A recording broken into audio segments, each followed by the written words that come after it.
esperando un poco que se restablezca una de las preguntas de los que están viendo la webcam. A ver, una sobre...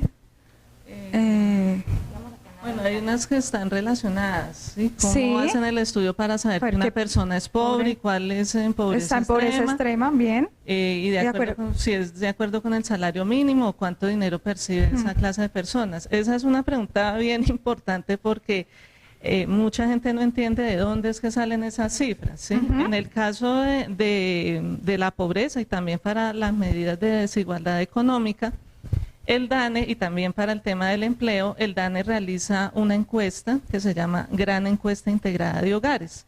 Entonces lo que hace el DANE es que toma una muestra representativa de los hogares, en este caso de la ciudad de Ibagué, y les realiza una serie de preguntas relacionadas precisamente con el tema del mercado laboral, para saber si son personas que están trabajando o están buscando trabajo, y además identifica en esa encuesta cuál es el nivel de ingresos, pero ese es el nivel de ingresos que reportan las personas, que le reportan las personas al DANE.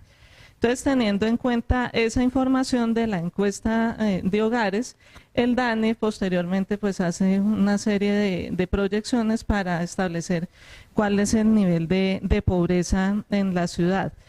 También hay que tener en cuenta que el gobierno establece una línea de pobreza, ¿sí? Digamos, hay una serie de estudios que establecen cuánto es el ingreso mínimo que debe tener una persona para subsistir, para, digamos, no ser considerada pobre.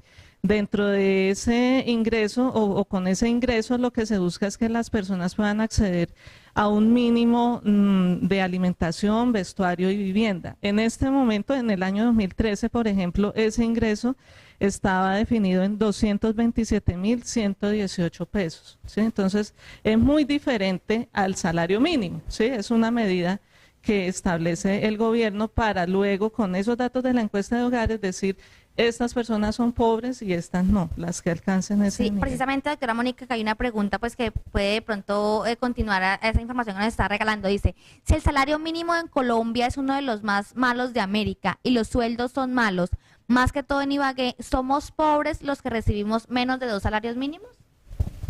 Desde que sobrepase ese nivel de los 227.118 pesos, no se considera pobre, ¿sí? Entonces habría que establecer cuánto es realmente el salario que venga la persona. Y yo quisiera, como digamos, para agregar un poco la explicación que está haciendo la profesora Mónica, pues que eso, digamos, teniendo en cuenta esta medida de pobreza, es decir, esta medida que está asociada al tema de los ingresos.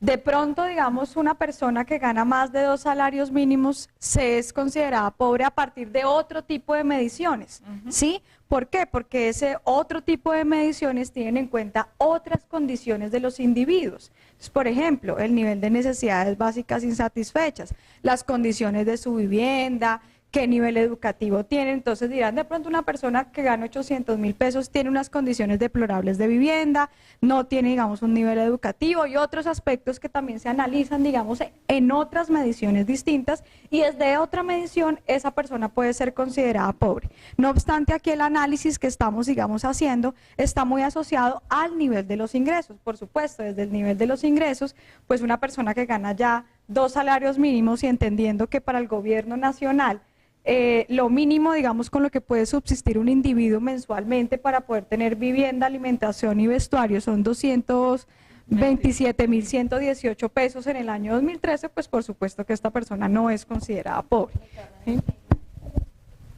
Yo creería que posiblemente ella no, pero sí su núcleo familiar, porque si de pronto de ella dependen un grupo importante de población, entonces claro, cuando ya se analiza, digamos, por persona, puede haber, digamos, ya el nivel de pobreza, puede sí haber un nivel de pobreza. Vamos, si en el caso de la persona que hace la pregunta, pronto gana un salario mínimo, bajo su responsabilidad tienes 3, 4 hijos, ahí sí ya obviamente. Dice, ¿es prioritario para la administración local en este momento crear una sinergia con el sector privado para potencializar el crecimiento económico de la ciudad? ¿Una pregunta o una afirmación? Una pregunta. Pues yo no sé, Diego, si tú, digamos, conozcas o reconozcas en las estrategias que actualmente está llevando a cabo el observatorio, digamos, en lo que está trabajando el observatorio junto con la administración local, en lo que tú conoces, digamos, desde el trabajo que se está haciendo, pues cómo es esa sinergia entre el sector privado y el sector, digamos, público para potenciar, digamos, el tema del mercado laboral, para potenciar esos niveles de empleabilidad que hay en la ciudad. ¿Tú Bueno, qué pues conoces? va a hablar sobre lo que pronto el observatorio tiene conocimiento, más que a nivel local, es a nivel nacional. A nivel nacional sí hay un esfuerzo. Nosotros como observatorio hemos realizado últimamente unos estudios donde analizamos precisamente cómo mezclar el apoyo nacional o el apoyo gubernamental con el sector privado. En ese sentido, pues yo creo que si hay un interés por parte del nivel central de gobierno en generar esas sinergias, donde por ejemplo a nivel central se generan unos centros de empleo o de emprendimiento donde la gente va y lleva sus hojas de vida y al mismo tiempo se generan una serie de contactos con empresas, etcétera. A nivel local no tengo suficiente información. Sí, en alguna oportunidad estuve participando hace poco llegaron unos empresarios brasileños con el objetivo de mirar a ver si se podían instalar en la ciudad de Ibagué. No sé en realidad qué habrá sucedido con eso, pero creo que la Cámara de Comercio estaba adelantando esas gestiones. Sería importante pronto después preguntarle a la Cámara de Comercio qué sucedió con ello, porque pues era un proyecto muy importante que pues si se iba a dar en Ibagué podía generar una buena cantidad de empleos.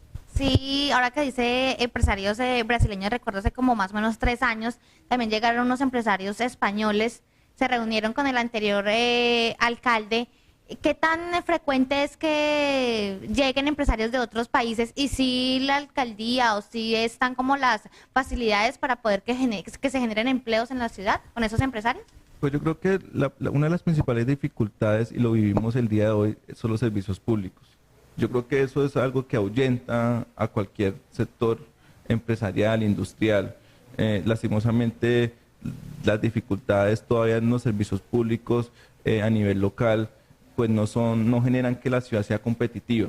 Entonces, por ejemplo, si una empresa que va a producir un determinado bien necesita grandes cantidades de agua para la producción y se da cuenta que pues uno de los problemas centrales de Ibagué es las dificultades con el acueducto, entonces pues no va a tender a ubicarse acá. O si de pronto se observa que hay una gran cantidad de intermitencias a la hora del servicio eléctrico, también puede generar, digamos, como escoger otros sitios. Yo creo que deben mejorarse un poco ese tipo de condiciones en los servicios públicos para generar que la ciudad sea un poco más competitiva.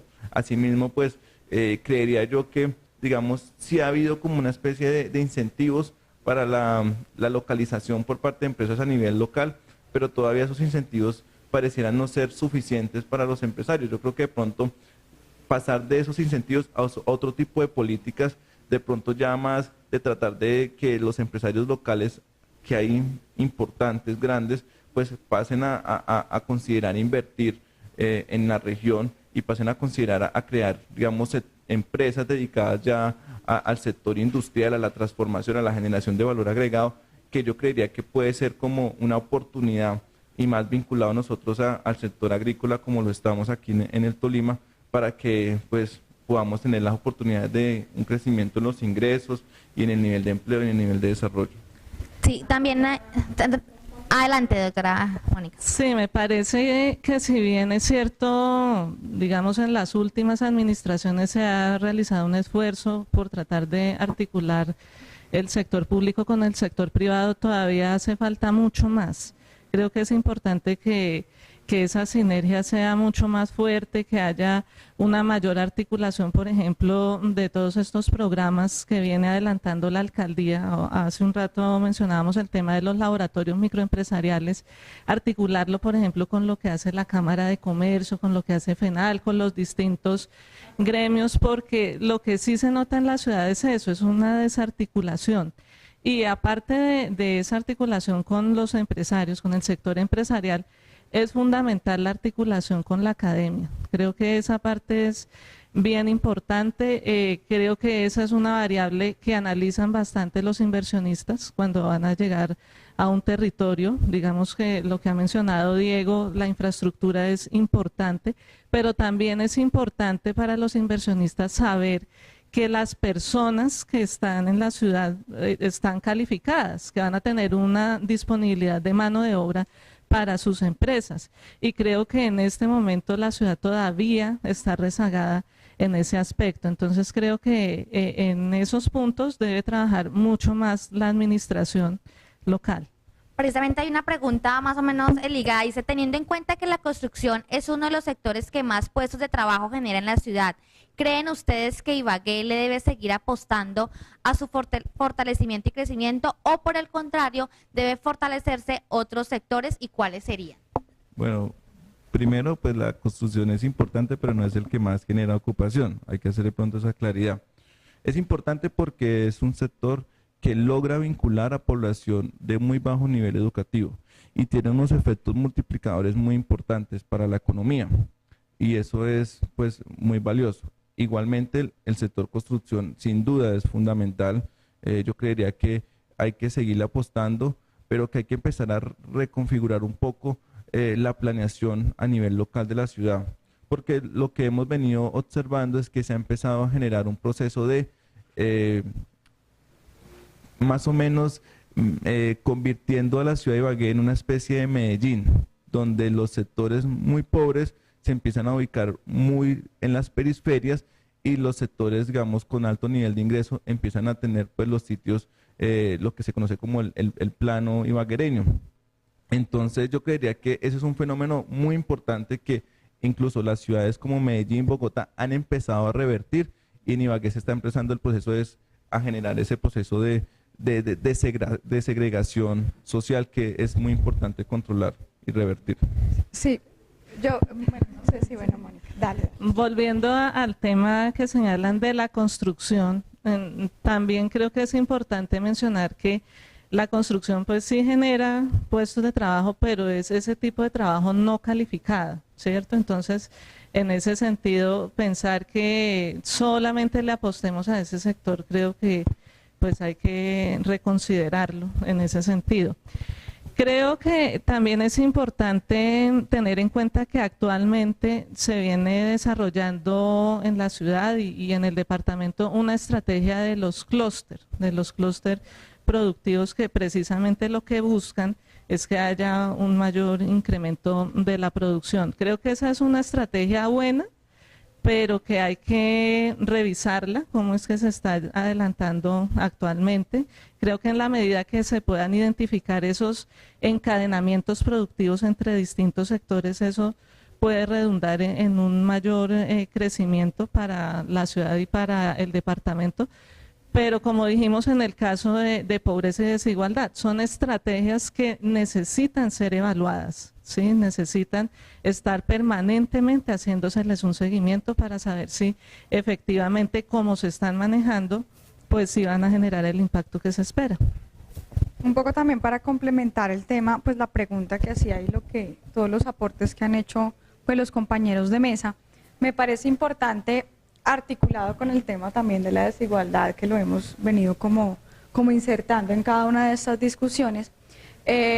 Por un lado, pues, bueno, de acuerdo con que la construcción, pues digamos, genera unas oportunidades para un sector de la población, por supuesto que es importante, es un sector de la población, digamos, que pues tiene menores niveles educativos, no obstante, pues, o sea, hay que pensar en que, pues, la generación de empleo pues debe ampliarse mucho más en otros sectores donde se requiera una mano de obra mucho más calificada y eso pues asociado a toda la articulación con la academia y demás. El tema de la construcción también puede, digamos, asociarse un poco con lo que estaba diciendo Diego y es pues eso cómo impacta también escenarios como la desigualdad. Hoy por hoy la construcción en Ibagué, si bien es un sector que está creciendo, es un sector que no está articulando claramente estos temas que son los que nosotros aquí estamos intentando decir, mire, estos son temas que están estrechamente ligados y que pensarlos, digamos, de manera particular, es decir, cada uno por separado, puede ser, digamos, lo que está haciendo que haya, digamos, un efecto en una cosa, pero que vaya en detrimento de otra. ¿Qué pasa con la construcción? La vivienda de interés social, digamos, a partir de lo que nosotros analizamos en el informe, pues en los últimos años ha tenido un crecimiento muy importante. Eso ha estado en detrimento, digamos, de la construcción de vivienda de interés prioritario, que es la que está orientada, digamos, a esos sectores mucho más pobres, ¿sí? Claro, es muy bueno que la vivienda de interés social, digamos, tenga, digamos, un crecimiento porque es un tipo de vivienda a la que, digamos, podría tener acceso gran parte de la población. No obstante, si vemos que hay una gran proporción todavía, digamos, de pobres y de extremadamente pobres, pues la vivienda de interés prioritario se convierte también en algo que debe ser esencial. Pero además de eso, ¿hacia dónde, digamos, se está construyendo la vivienda de interés, digamos, social? Que es un poco lo que también mencionaba Diego. La construcción está, digamos, en Ibagué, está generando una digamos, segregación exactamente de la sociedad ibaguereña, en la medida en que toda la construcción se está haciendo, digamos, hacia los polos, digamos, hacia los extremos de la ciudad. Y eso en términos de desigualdad sí que tiene, digamos, unos efectos muy importantes, porque todos los servicios, los bienes y servicios de la ciudad se concentran aún en los mismos lugares. Es decir, si uno analiza, por ejemplo, en temas de movilidad, cuáles son, digamos, los mayores flujos que hay, digamos, en términos digamos, de desplazarse hacia los trabajos, hacia el estudio y demás, todavía vemos que el centro, digamos, de la ciudad, el centro geográfico, el centro de servicios y demás, sigue siendo, digamos, hacia donde más se desplaza la ciudad, pero por el contrario, hacia donde está empezando a vivir la gente es hacia los extremos de la ciudad. Entonces, eso en términos de desigualdad, sí, por supuesto, puede ser muy importante, y también el tema de los empleos. Como una persona pobre, por ejemplo, sí, que no tiene los suficientes recursos para poder garantizar un desplazamiento, digamos, constante a sus lugares de empleo.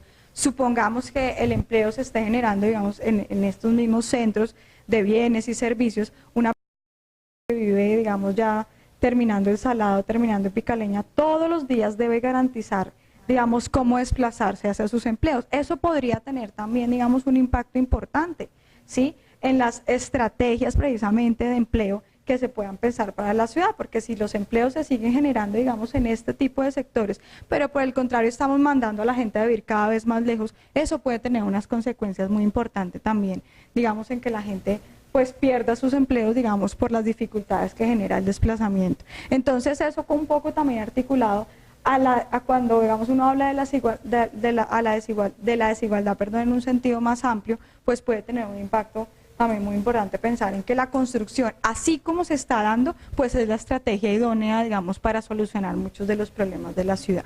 No sé si haya algún otro aporte en ese sentido. ¿Alguna otra pregunta? Sí, las personas están preguntando activamente el día de hoy. Dice, ¿qué piensan acerca de la afirmación que dicta la desigualdad no es culpa de las políticas económicas y los programas sociales, sino de las capacidades individuales? Bueno, yo creo que indiscutiblemente pues las capacidades individuales determinan en gran parte que haya acceso o no a ciertas cosas, pero definitivamente las políticas económicas y los programas sociales sí pueden cambiar para mejorar el tema de la desigualdad o también pueden incluso afectar negativamente el tema de la desigualdad.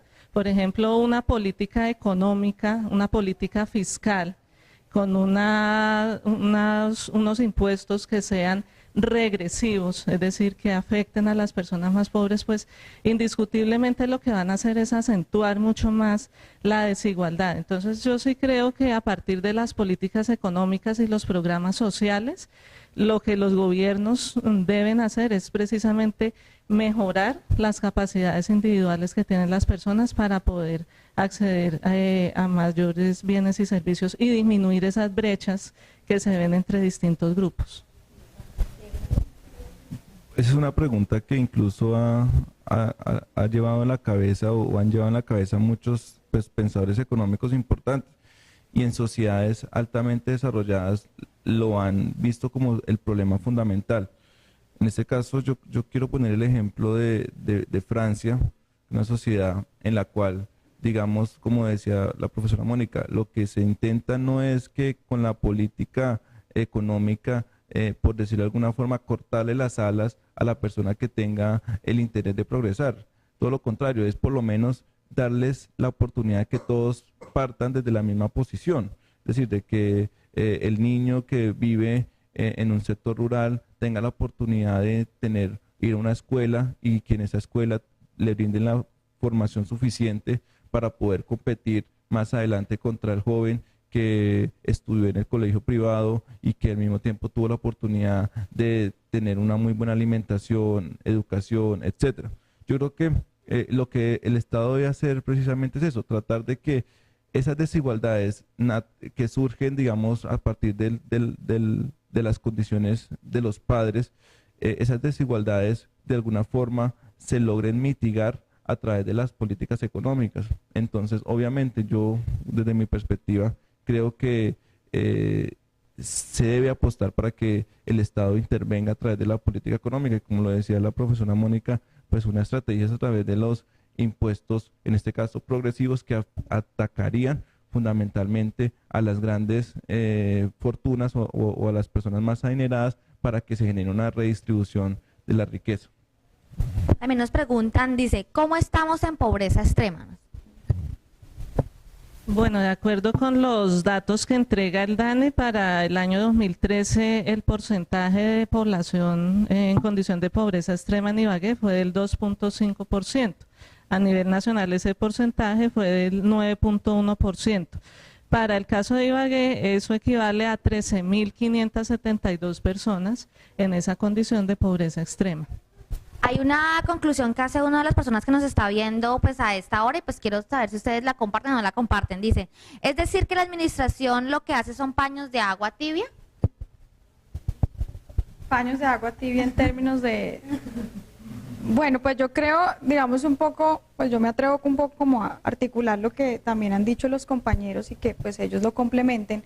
Creo que lo que se ha intentado un poco desarrollar aquí a través de esta mesa es que efectivamente cada una de las políticas, hablando de lo local, pues deben repensarse, replantearse, articularse y digamos ampliarse de manera tal que puedan, digamos, integrar cada una de las problemáticas que nosotros pues hemos un poco mencionado aquí.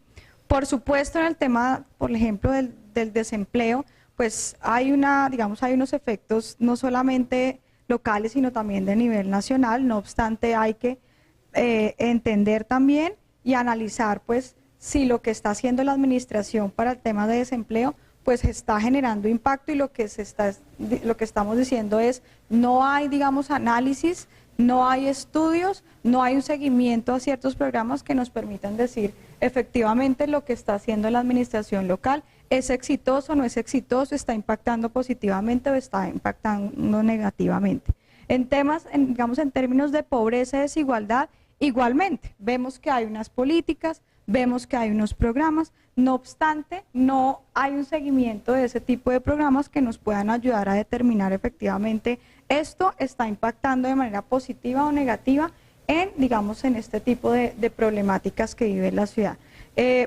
Lo que yo sí veo, digamos, y lo pongo, digamos, de manifiesto en lo que he analizado, pues, con respecto a las políticas, es que la desigualdad, digamos, que intenta integrar un poco también todos estos temas de las condiciones del empleo, pero también, digamos, del fenómeno de la pobreza, pues es un tema que todavía no se ha puesto en la agenda pública local. Es decir, se tiende a pensar que este tipo de programas que están generando unos paliativos, digamos, a la pobreza, por sí solos, digamos, generan o deben generar algún impacto, digamos, en términos de desigualdad.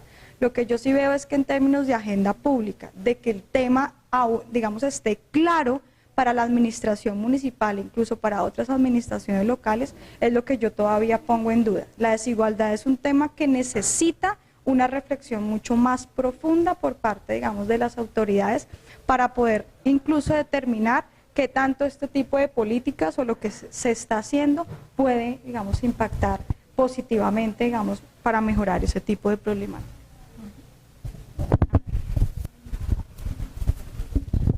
Yo creo que, digamos, uno de los problemas fundamentales es que las administraciones locales tienen un periodo de tiempo muy corto.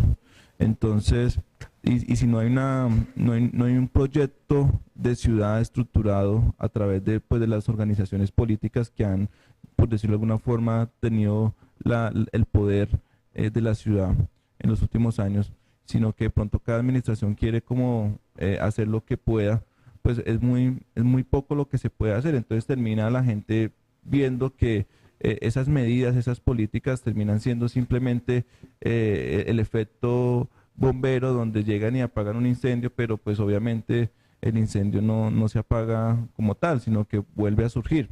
En ese sentido, pues yo creería que es importante, digamos, como cambiar un poco el chip de la mentalidad de pronto de muchas de las personas que están al interior de las organizaciones políticas, para que empiecen a pensar un proyecto de ciudad y empiecen a discutir ese tema de desarrollo económico, que yo creo que así como no se discute mucho lo de las implicaciones de la pobreza, la desigualdad, tampoco se discute el tema del desarrollo económico, cómo llegar a ese desarrollo económico desde la región, desde Ibagué. Entonces, digamos, todavía no hay un consenso sobre cuáles deben ser los sectores fundamentales, cómo impulsar los sectores que creemos que pueden generar desarrollo, que pueden generar una mejor calidad de vida de la población. Entonces yo creería que eso hace parte también de las lógicas de las organizaciones políticas, y que es importante que empiece a haber un cambio de chip para que se empiece a ya pensar la ciudad en un periodo de tiempo más largo y no en el periodo de 2, 3, 4 años que dura el gobierno. La profesora Mónica, frente a la conclusión a la que llegó una de las personas. Sí, yo estoy de acuerdo en que pues definitivamente se han hecho esfuerzos, no podemos desconocer, digamos, que se hacen cosas, pero entonces, como ya hemos mencionado a lo largo de esta conversación, pues hay un problema, y es que no se tiene real conocimiento ni entendimiento de qué es cada uno de esas problemáticas, ¿sí? Entonces creo que ahí radica una de las primeras fallas. No se tiene claridad de pronto al interior de la misma administración municipal qué es cada uno de esos fenómenos, qué relación existe entre ellos, qué tipo de políticas son las que se pueden realizar para mitigar y para reducir cada uno de estos fenómenos, como el desempleo, la pobreza y la desigualdad. No se hace un seguimiento efectivo a esas políticas, no se articula con otros sectores. Entonces sí creo que se han hecho cosas, pero es necesario avanzar mucho más, ¿sí? La ciudad definitivamente tiene que dar un salto, porque no podemos seguir otro periodo pues sí, con las mismas, digamos, las mismas estrategias, teniendo los mismos resultados. Es necesario que realmente la ciudad aproveche las ventajas que puede tener Ibagué, porque hay muchos que exaltan las ventajas, como la ubicación geográfica, la cercanía misma a Bogotá, pero es necesario que definitivamente pues se dé un cambio en la forma de abordar todos estos problemas. Bueno, hay otra serie de preguntas. La doctora Lilian quería agregar algo más. Sí, agregar un poco más también con lo que decía Diego, la importancia de la planeación y de un proyecto de ciudad, ¿no? También, pues Ibagué hoy por hoy no cuenta con un proyecto de ciudad real a futuro. ¿Cómo saber qué es lo que debemos y lo que podemos hacer si no sabemos qué es lo que queremos para la ciudad? Por eso la planeación también se convierte, digamos, en una herramienta muy importante, pero digamos una planeación real y efectiva, ¿sí? O sea, no solamente decir estamos planeando, pero uno cuando va a mirar la planeación realmente, o sea, bueno, ¿cómo se está generando esa planeación? Hay que preguntarse. La ciudadanía, digamos, se está involucrando realmente, digamos, en esa planeación. Entonces yo sí anotaría y agregaría, digamos, a lo que también han dicho, pues la necesidad de un proyecto de ciudad. ¿Qué tipo de ciudad queremos nosotros a futuro? Eso es lo único que nos ayudaría a nosotros a determinar incluso, o sea, qué tipo entonces de empresas son las que vamos a intentar jalonar, qué tipo de sectores son los que vamos a intentar fortalecer, qué tipo de movilidad es la que requerimos, qué tipo de sistemas de transporte. Si nosotros no sabemos qué tipo de ciudad queremos, pues difícilmente difícilmente podremos generar estrategias que tengan impactos positivos también. Para complementar un poco lo que está diciendo Lilian frente al tema de la importancia de la planeación, creo que aquí cobra nuevamente también importancia lo que desde el programa Ibagué Cómo Vamos, desde hace 4 años que se creó, se ha venido insistiendo, y es en la necesidad de información. Es decir, para nosotros poder tener un proyecto de ciudad, tener una visión de ciudad, es fundamental tener información, la información clave de la ciudad.